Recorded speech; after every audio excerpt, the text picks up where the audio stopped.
Hello viewers, কেমন আছো সবাই? নতুন আরো একটি ভিডিওতে সবাইকে স্বাগত জানাই। আর আজকের ভিডিওটা একটু বেশি ইন্টারেস্টিং হতে যাচ্ছে, কেননা আজকের এই ভিডিওতে আমি আপনাদেরকে জানিয়ে দিব অসাধারণ তিনটি গান সম্পর্কে, যে গানগুলো আপনি আপনার প্লেলিস্টে আজীবন সাজিয়ে রাখতে পারেন, কেননা সেই সকল গান কখনোই পুরাতন হয় না।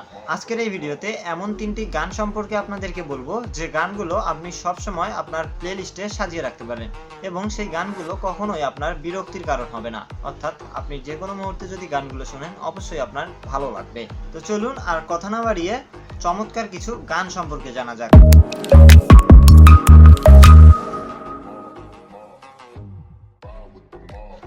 আমাদের আজকের আয়োজনের একদম শুরুতেই যে গানটির কথা আমি আপনাদেরকে বলবো সেটির নাম হচ্ছে সাদা, যে গানটি মূলত গেয়েছেন মিনার রহমান।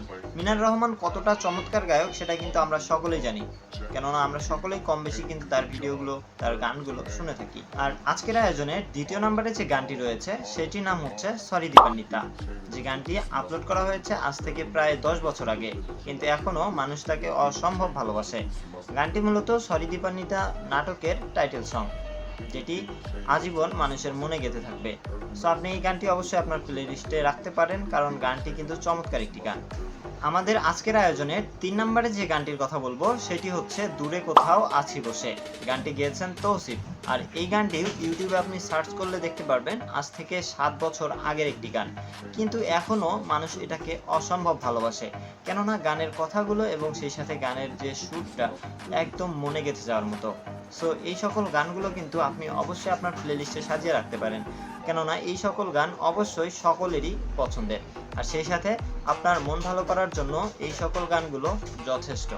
ডিয়ার ভিউয়ার্স, এই তিনটি গানের মধ্যে আপনার সবচেয়ে পছন্দের গান কোনটি অবশ্যই কিন্তু আমাকে জানিয়ে দিতে পারেন কমেন্টের মাধ্যমে।